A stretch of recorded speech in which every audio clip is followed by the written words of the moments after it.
नमस्कार, मैं हूं विक्रांत यादव और आप देख रहे हैं आपका अपना चैनल द स्वतंत्र। अमेरिकी राष्ट्रपति डोनाल्ड ट्रंप ने कहा है कि ईरान पर हमले 2-3 हफ्ते चलेंगे। यानी इस बार फिर उन्होंने निर्णायक युद्ध की है, एक तरह से ऐलान कर दिया है।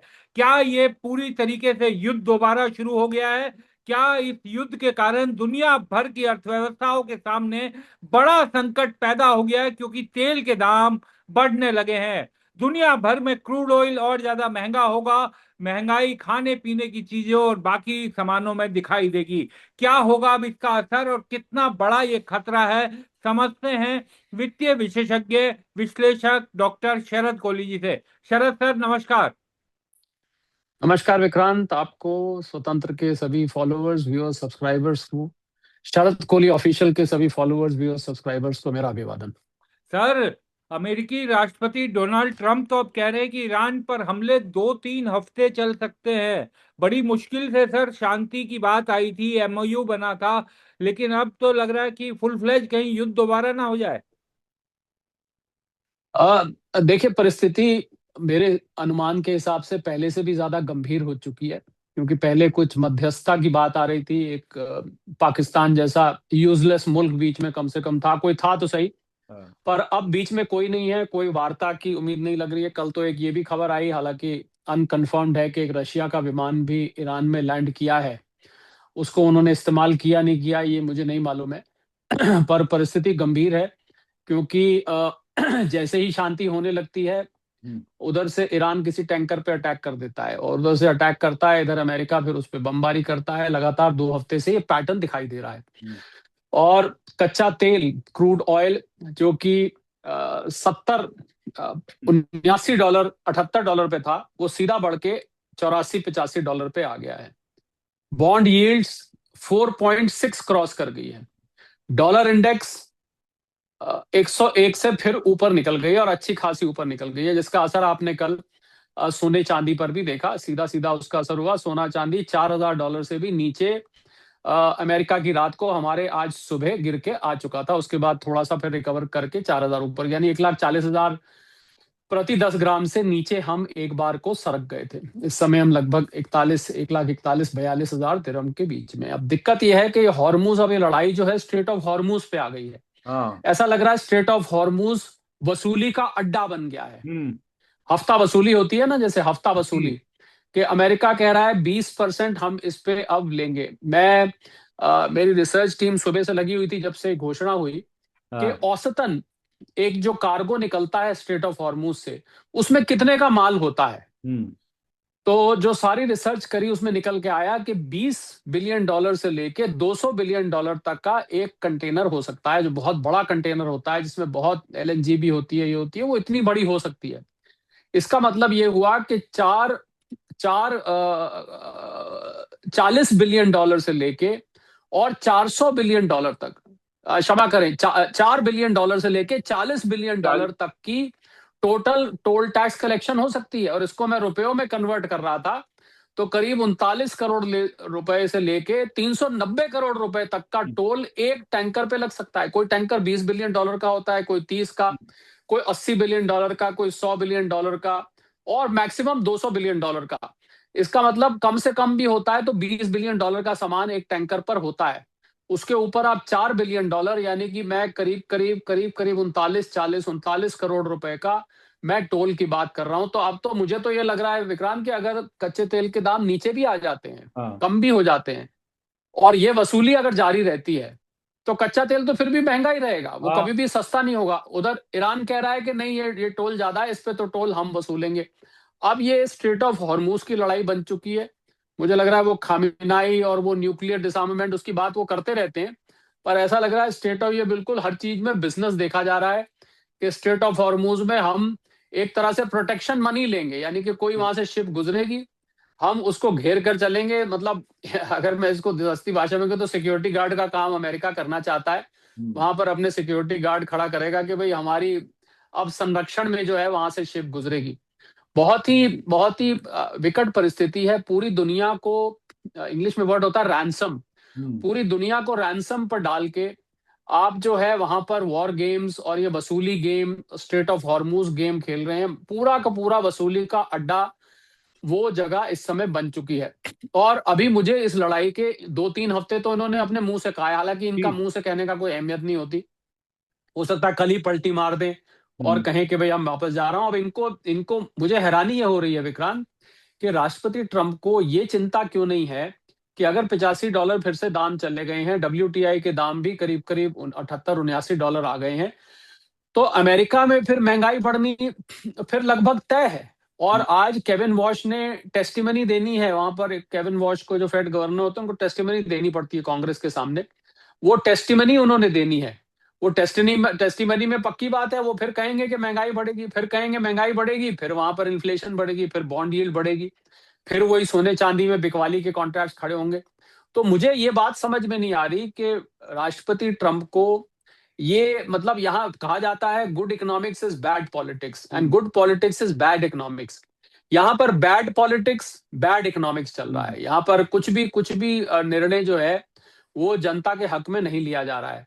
कैसे ये इलेक्शन में जाएंगे नवंबर में, मुझे या तो इनके दिमाग में कुछ और प्लान है हम्म। कि इलेक्शन को कुछ किसी और तरीके से हैंडल किया जाए वगैरह वगैरह। पर किस तरीके से जाएंगे, बहुत हैरानी की बात है। भारत में भी विक्रांत महंगाई के आंकड़े आए हम्म। कल रात को, CPI के 4.38, 3 हाँ। पॉइंट। अब मैंने तो पहले ही कहा था, मुझे अनुमान आपने। था ये बढ़ेगा ही बढ़ेगा, क्योंकि उस टाइम जब ये जून के आंकड़े हैं, उस टाइम शुरू में जून में क्रूड ऑयल के दाम बढ़े हुए थे। फूड और ट्रांसपोर्ट, फूड आइटम यानी खाने पीने की चीजें, जिसमें फल सब्जी ग्रोसरीज, हम्म। आपके दाल घी मसाले वगैरह, इन सब में कीमतें बढ़ी हैं। और हम्म। ट्रांसपोर्टेशन में कीमतें बढ़ी हैं, यानी कि फ्रेट वगैरह बढ़ा है। वो लाजमी बात था, क्योंकि क्रूड ऑयल के दाम ज्यादा थे और पेट्रोल डीजल के दाम बढ़ गए थे। हम्म। तो ये इन्फ्लेशन चिंता में डालने वाली है। जब ये उम्मीद की जा रही थी कि शायद इससे अगला क्वार्टर, यानी कि अक्टूबर दिसंबर क्वार्टर में, जुलाई सितंबर क्वार्टर में शायद कुछ सुधार आए, क्योंकि कुछ दिन से 70, 72, 71, 72, 73 के आसपास क्रूड ऑयल की कीमतें टिकी थी। फिर उसके बाद ये प्रोग्राम शुरू हो गया है। तो मुझे लग रहा है कि ये इसकी इसकी अभी कोई मुझे अंत दिखाई नहीं दे रही है कि ये अंत कहाँ जाके होगी तो अंत तो होना ही पड़ेगा। पर क्यों इसको खींचा जा रहा है इतना? क्या राष्ट्रपति ट्रंप इसको अपने इलेक्शन तक खींचना चाहते हैं? अगर वो ऐसा करना चाहते हैं और बार बार अमेरिकी जनता को ये बताना चाहते हैं कि हम तुम्हें न्यूक्लियर वॉर के खतरे से बचा रहे हैं, हम तुम्हें न्यूक्लियर आर्म नहीं हम होना चाहते, ईरान हमें खत्म कर देगा वगैरह वगैरह, अगर वो ये नैरेटिव चला रहे हैं, तो ये मैं इसको पूरी तरह से गलत मानता हूं। क्योंकि ये जो कैंट, जो इनके एनसीटीसी के चीफ थे, उन्होंने तो रिजाइन इसलिए किया था कि आपको कोई खतरा नहीं था। अब इन्होंने जाके वहां पर इतनी हानि पहुंचाई है, तो उनके अंदर अब बदले की भावना है, जो हमें खमीनाई के फ्यूनरल पे दिखाई दी। इनको इनको पोस्टर थे, नारे लग रहे थे इनके खिलाफ। मुझे लग रहा है सारा मामला यहां से बिगड़ता जा रहा है। और इस बार कोई भी देश आगे, आपने देखा कि अभी पीछे 2-3 दिन में कोई देश आगे मध्यस्थता के लिए उसने नहीं आया है। पिछली बार जब बिल्कुल। हुआ था हाँ। तो पाकिस्तान आ गया था, बीच में कई देश बीच में कूदने के लिए तैयार थे, चाइना ने भी समझाया था। इस बार कोई देश नहीं आ रहा है। ऐसा लग रहा है कि अब जो मध्यस्थता देश करना चाहते हैं उनका विश्वास उठ गया है। इधर हमले जारी हैं। पता लगा है कि बहरीन में, कुवैत में बहुत भारी हानि हुई है। यूएई में भी ऐसा पता लगा है कि अटैक हुआ है, पर यूएई ने उसको ऑफिशियली डिक्लेयर नहीं किया है। वहां पर भी मिसाइल्स चली हैं। और 7 से 10% दुबई की जो रेजिडेंशियल प्राइसेस है वो गिर गई हैं। हालांकि जमीनी तौर पे मुझे पता लगा है कि 20-25% का फर्क पड़ गया है। वहां पर जो मकान जिसके सहारे दुबई इस समय टूरिज्म और रियल एस्टेट, इन दो के आप। सहारे चल रहा था, हम्म। और दोनों ही उनकी इस इंडस्ट्री पे भारी हुआ। इसलिए यूएई स्वीकार करने में अब वो करता है कि हमारे यहाँ आके मिसाइल गिरी, क्योंकि वहां से लोग भाग रहे हैं, वहां से इन्वेस्टमेंट अपनी निकाल रहे हैं, उनके मकान खाली पड़े हैं, किराए तक पे कोई लेने को तैयार नहीं है। तो ये परिस्थिति यहाँ से मुझे बहुत भयावह लगती है। और मुझे बहुत हैरानी इसलिए हो रही है क्योंकि इस वॉर का जो आर्थिक असर है, हम्म। मिलिट्री असर तो, राष्ट्रपति ट्रम्प जो बॉम्बिंग करा रहे हैं, या उधर ईरान जो इधर बॉम्बिंग कर रहा है, बहरीन में कितने मिलिट्री बेसिस में लोग मर रहे हैं इसका ऑफिशियली डिक्लेयर नहीं किया जा रहा। कुवैत में जो अमेरिकन बेस पर हमला हुआ उसमें कितने लोग मरे, कितनी हानि हुई, इसके कोई डेटा आपके सामने नहीं लाया जा रहा। बस ये पता लगता है हाँ वहां पर अटैक हो गया, और 2 महीने बाद कोई एक वीडियो आ जाता है, देखिए ये एक बैरक हर्ट हुआ, यहाँ पर 2 सैनिक हर्ट हुए, यहाँ पर 6। पर कोई इसका सामने इसको ऑफिशियल तौर पे नहीं डिक्लेयर किया जा रहा है। तो ये किसी का मध्यस्थता के लिए आगे ना आना, कोई बातचीत के लिए अब कोई दरवाजा खिड़की नहीं खुल रही है। ये इस बात को चिंता में डालता है कि अभी तो जो बढ़ा तो बढ़ा, ये कब तक ये ऐसे चलता रहेगा और कितने दिन ये चलता रहेगा, और इसका सबसे बड़ी बात, इसका अंत कहाँ जाके होगा, क्योंकि ईरान 9 करोड़ की आबादी का मुल्क है, बहुत बड़ा मुल्क है, ये वेनेजुएला नहीं है हम्म। जहां आप रातों रात गए और मदुरो को उठा लाए और अपने यहाँ उसकी उनकी पत्नी को उठाया और उनको अपने यहाँ लाके बंद कर दिया। ये वो जगह नहीं है। हम्म। ये बहुत बड़ा मुल्क है, उनको बहुत पुरानी सभ्यता है, और डिवाइसिव फोर्सेस ईरान में इस समय काम कर रहे हैं। आईआरजीसी अलग, खामिनाई के कमांडर के लोग अलग हैं, पेजेश्कियां प्रेसिडेंट हैं, अब्बास अराक्ची हैं, गालिबाफ हैं जो पहले स्पीकर थे। बहुत कॉम्प्लिकेटेड परिस्थिति हो गई है, और डोनाल्ड ट्रंप को भी ये पता लग गया है कि ये परिस्थिति यहाँ से कॉम्प्लिकेटेड है। मैं किस पर हमला कर रहा हूँ, कौन जवाब दे रहा है, ये नहीं पता लग पा रहा विक्रांत। सर लेकिन अब तो इसका मतलब जैसा आपने कहा कि पहले से ज्यादा खतरनाक स्थिति अब लग रही है। तो दुनिया पहले जो युद्ध हुआ उसी को नहीं झेल पाई, पूरी दुनिया की इकोनॉमी हिल गई, लोगों की सेविंग हिल गई, लोगों की कमाई हिल गई। इस बार अगर ये बढ़ा, और 2-3 हफ्ते तो कहा ही जा रहा है, अगर ये लंबा खींचा तो किस तरीके का इकोनॉमी पर असर, दुनिया भर पर, और लोगों की सेविंग्स उस पर किस तरीके का असर पड़ेगा। सोने चांदी का तो आपने बताया ही कि उस पर भारी दबाव आएगा। जी जी, अब रुपए देख लीजिए आप, अभी दुनिया पे क्यों, पहले हम भारत में ही ले लेते हैं। 96 बिल्कुल। रुपए अभी मेरे सामने स्क्रीन है। हाँ। रुपया फिर एक बार 96 रुपए, वो जो आरबीआई ने कदम उठाए थे यहाँ पर बॉन्ड्स में निवेश कराने के लिए, लोगों को सब करने के लिए, बड़ी मुश्किल से एफआईआई शेयर मार्केट में, एफआईआई और एफपीआई आने शुरू हुए थे। हाँ। कल फिर बहुत भारी बिकवाली शेयर मार्केट में। एफआई, मैंने आपको कहा था, आपको हाँ। बताया था, मेरे से आपने पूछा था कि एफआईआई एफआई वापस आ रहे हैं। मैंने कहा इसलिए वापस आ रहे हैं क्योंकि कच्चे तेल के दाम कम हुए, उनको लग रहा है अब जो है हमारी अर्थव्यवस्था पे इसका प्रभाव बुरा नहीं पड़ेगा। जैसे ही उनको पता लगा कि कच्चे तेल के दाम ऊपर गए, फिर से उन्होंने बिकवाली शुरू कर दी। इसका मतलब जो विदेशी संस्थागत निवेशक हैं वो इस बात को पूरी तरह से रिसर्च कर चुके हैं कि अगर कच्चे तेल के दाम यहाँ बढ़ते हैं तो हमारी जो कंपनीज हैं, जो 7,000 से ऊपर कंपनी स्टॉक मार्केट में लिस्टेड है, और ओवरऑल अर्थव्यवस्था पूरी की पूरी उस पर असर होगा, क्योंकि हम लोग बहुत भारी मात्रा में कच्चा तेल यहाँ पर आयात करते हैं और बहुत भारी मात्रा में उस पर निर्भर हैं। तो पूरी दुनिया पर असर होगा। नेचुरल बात है, जब महंगाई देखिए बढ़ेगी, कच्चा तेल ऐसी चीज है जो पूरी दुनिया पे असर डालेगा। इधर कोरिया है, जापान है, चाइना है, वियतनाम है, इधर एशिया के हम देश लें, प्लस ओवरऑल 20% टोटल जो है इस रास्ते से सारा प्रोग्राम चलता है। स्ट्रेट ऑफ हॉर्मुज फिर बंद हो चुका है, अमेरिका कह रहा है खुला हुआ है। ईरान को हम नहीं जाने, ईरान की शिप नहीं जाने देंगे, बाकी सबके लिए खुला है। 20% हफ्ता वसूली दो और यहां से निकल जाओ।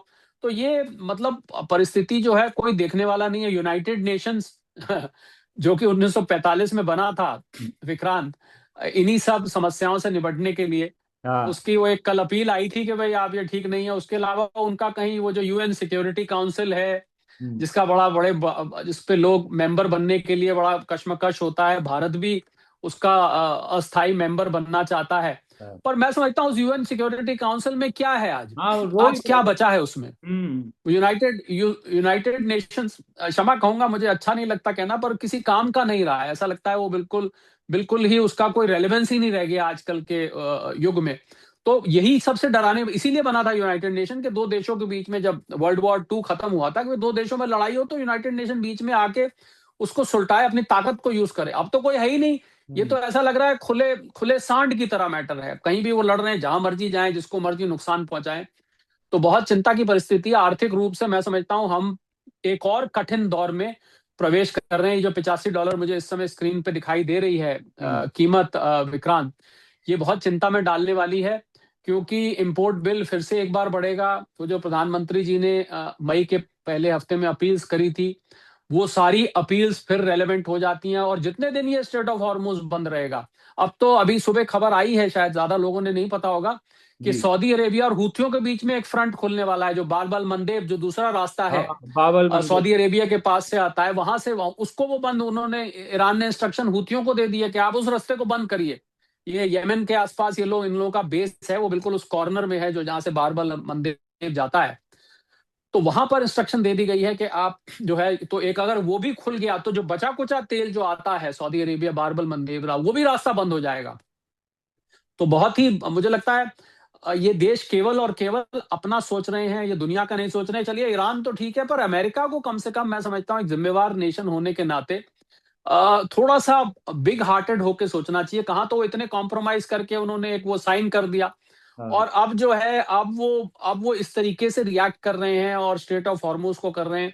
ये भी नहीं समझ में आ रहा कि ईरान में किससे बात करी जाए। क्या बहुत बुरी परिस्थिति है, मैं कहूं विक्रांत, तो बहुत विकट परिस्थिति है आर्थिक रूप से। मिलिट्री तौर पे तो ठीक है, जहां बॉम्बिंग हो रही है जिस देश में, वहां जान माल का नुकसान हो रहा होगा, उसके लिए हमें खेद है। पर आर्थिक रूप से पूरी दुनिया के ऊपर एक तरह से बॉम्बिंग हो रही है। तो सर, जिस तरीके से आपने महंगाई दर का भी जिक्र किया, 4.38, और फूड इन्फ्लेशन में सबसे ज्यादा बढ़ोतरी हुई, तो और ये कहा जा रहा है कि 18 महीने के सबसे ऊंचे स्तर पर पहुंच गई है महंगाई दर, यानी 1.5 साल में हम सबसे ऊंचे लेवल पर इस समय हैं। तो अगले आने वाले दिन और ज्यादा खतरनाक लोगों के लिए, आम लोगों के जनजीवन के लिए।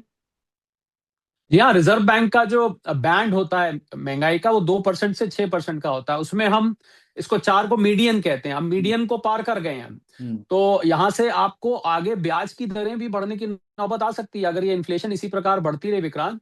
तो इंटरेस्ट रेट्स फिर एक बार बढ़ सकते हैं। इंटरेस्ट रेट बढ़ने का मतलब है कि आपको देश की जो जीडीपी है हम्म। उस पर एक तरह से और लगाम लगती हुई दिखाई देगी। जो अभी हम 6.5%, 7% का अनुमान, कहा 7.5 8 था, अब ये अनुमान घट के 6.5 7 तक आ गए हैं। इस पर भी आपको जीडीपी ओवरऑल ग्रोथ पर तो पूरी की पूरी अर्थव्यवस्था, ऐसी इकोनॉमिक्स ऐसी चीज है कि एक चीज से दूसरी चीज कड़ी जुड़ी होती है। एक चीज पे असर होता है, दूसरी पे होता है, उससे तीसरी पे होता है। क्रेडिट ग्रोथ पर असर पड़ जाएगा, इंडस्ट्री में जो केपेक्स है उस पर फर्क पड़ जाएगा, नई इंडस्ट्री लगनी है उस पर फर्क पड़ जाएगा, पैसा महंगा हो जाएगा, सामान लोगों की जो परचेजिंग कैपेसिटी है वो कम आएगी। अभी आपने जो महंगाई के आंकड़े बताए, इसमें एक आंकड़ा और छुपा हुआ है कि जो रूरल इन्फ्लेशन है हाँ। वो अर्बन इन्फ्लेशन से भी ज्यादा आई है। हाँ। यानी कि गांव में जो रूरल पार्ट है, गांव में महंगाई और ज्यादा आई है, हाँ। जबकि नॉर्मली उल्टा होता है कि हम्म। गांव को सस्ता माना जाता है। हाँ। पर गांव में महंगाई क्यों क्यों महंगाई ज्यादा आई है? क्योंकि ट्रांसपोर्टेशन बढ़ी है। हाँ। आपको गांव में दूर दराज के इलाकों में सामान पहुंचाने के लिए आपको ज्यादा पेट्रोल और डीजल खर्च करना पड़ रहा है। वो डीजल महंगा है, इस वजह से गांव में महंगाई ज्यादा आई है। तो मुझे लग रहा है कि यहां से, और ऊपर से एक और खबर ये आई कि जो खरीफ का फसल का सीजन है उसमें करीब 15 से 20% की कमी आई है।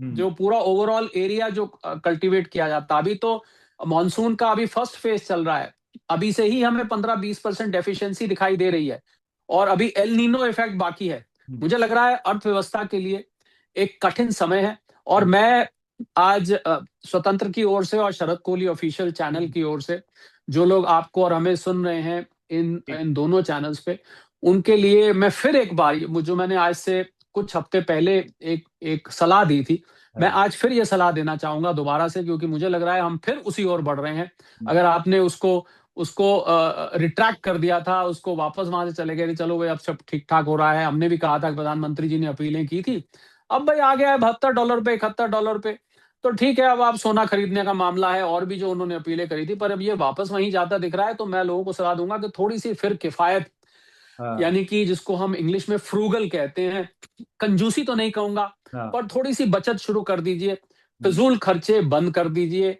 कोई बड़ा खर्च करना है आपने, और अगर वो टाला जा सकता है, ये मैं दोहरा रहा हूं, अगर कोई बड़ा खर्च करना है और वो टाला जा सकता है, हम्म। मकान खरीदना है, कोई बड़ी गाड़ी खरीदनी है, कोई और घर में फंक्शन 500 लोगों को बुला के करना है, 50 लोगों से कर लीजिए, थोड़ा छोटा कर लीजिए, बाकी लोगों से हाथ जोड़ के माफी मांग लीजिएगा, किसी कारण से अभी हम आपको नहीं बुला पाए, आगे कभी फंक्शन होगा तो आपको बुलाएंगे, आप हमारे उतने ही अजीज हैं, वगैरह वगैरह।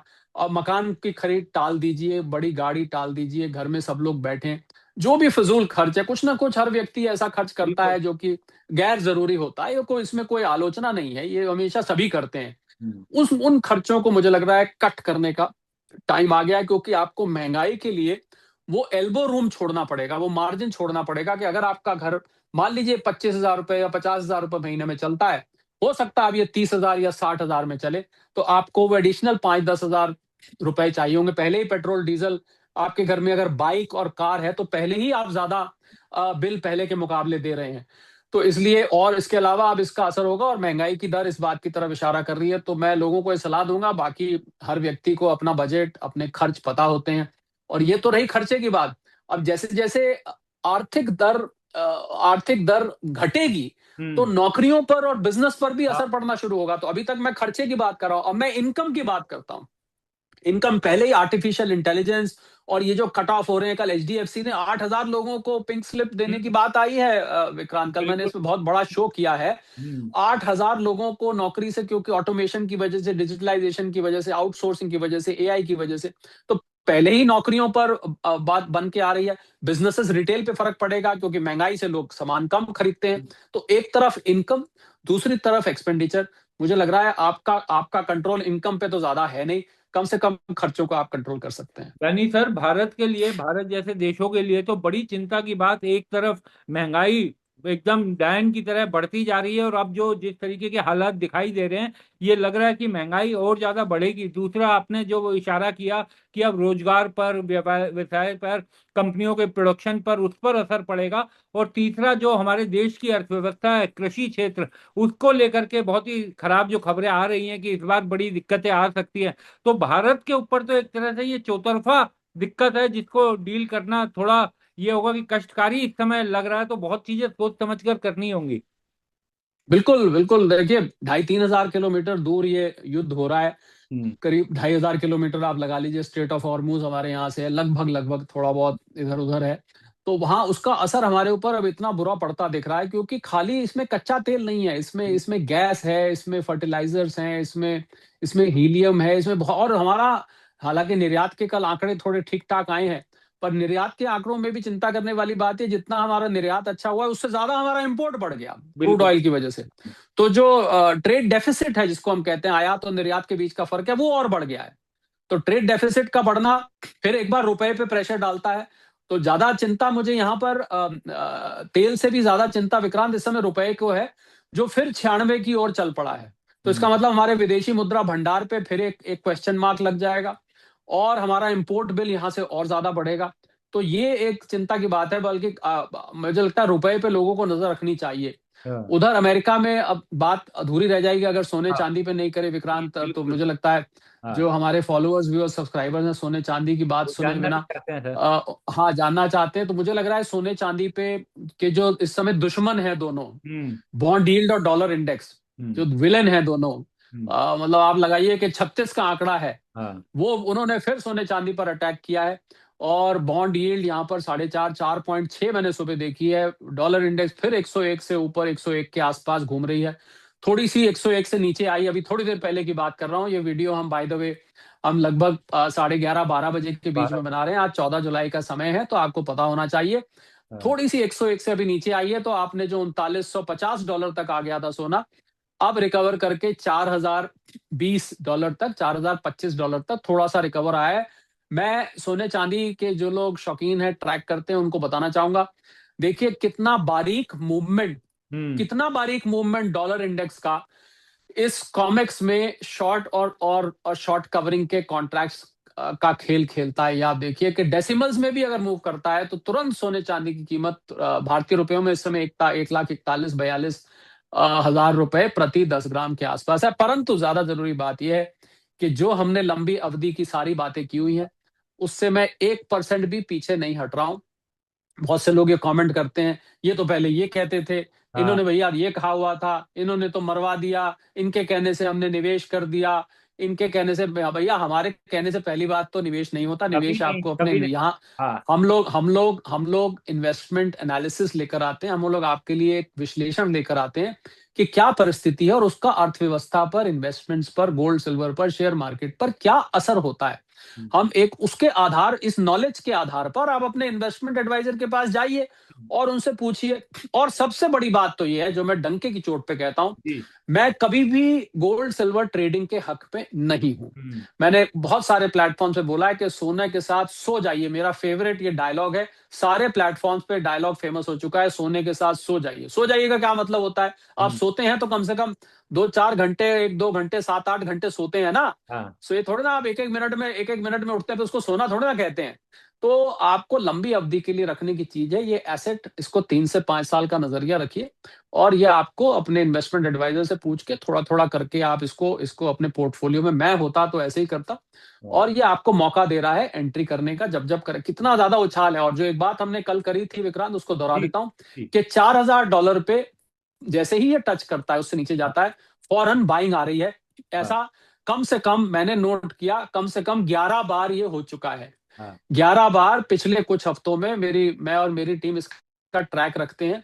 11 दफे सोने ने $4,000 को तोड़ने की कोशिश करी, 11 की 11 बार उसमें बाइंग आई, और बाइंग आके वो वापस $4,000 से ऊपर आ गया। भारतीय रुपए में बात करें तो 1,40,000 से नीचे ही ये वहां 11 बार नहीं गया होगा, तो वहां भी 7-8 बार तो गया होगा। मैं उसका ट्रैक नहीं रखता क्योंकि उसी को कन्वर्ट होके प्राइस आती है। बिल्कुल। तो ये जो है ये इस समय परिस्थिति है, और लोगों के लिए एक बाइंग अपॉर्चुनिटी बन सकती है, जो लोग लंबी अवधि के लिए लेना चाहते हैं।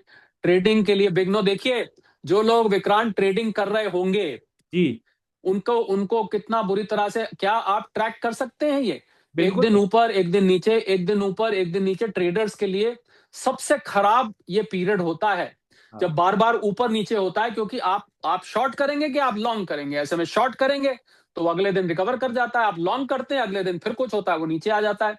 तो दोनों तरफ से लोग घाटा खा सकते हैं। तो मैं बिल्कुल हाथ जोड़ के सबसे निवेदन करता हूं कि सोने चांदी में प्लीज ट्रेडिंग मत करिए, ये आपको बहुत बड़ा नुकसान पहुंचा सकती है।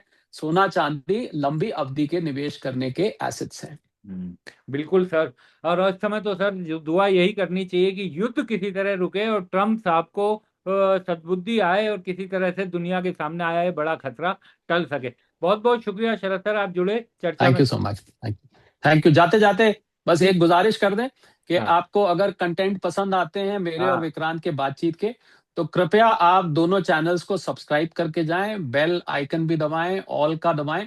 बस देखिए ना विक्रांत, लोगों के लिए सिर्फ एक वो उंगली होती है, बस वो हाँ जरा सी बिल्कुल। लगाई हाँ और बेल बटन दबाया और आगे चल पड़े। मेरे ख्याल पूरे प्रक्रिया में शायद 1 या 2 सेकंड लगता है, हाँ पर हम लोगों के लिए बहुत बड़ी ये मोटिवेशन साबित होती है। तो आपसे हाथ जोड़ के प्रार्थना है कि अगर आप देख रहे हैं और नए आए हैं तो प्लीज इसको सब्सक्राइब करके जाइए, शेयर करिए, कमेंट करिए, गाली लिखिए बेशक, पर हाँ लिखिए जरूर। हाँ धन्यवाद। बिल्कुल। तो सभी से अनुरोध यही कि शरद कोहली ऑफिशियल और दास वतन दोनों को जरूर फॉलो कीजिए। इसी तरह की आपको नई नई जानकारियां हम लगातार देने की कोशिश करते हैं। शुक्रिया सर।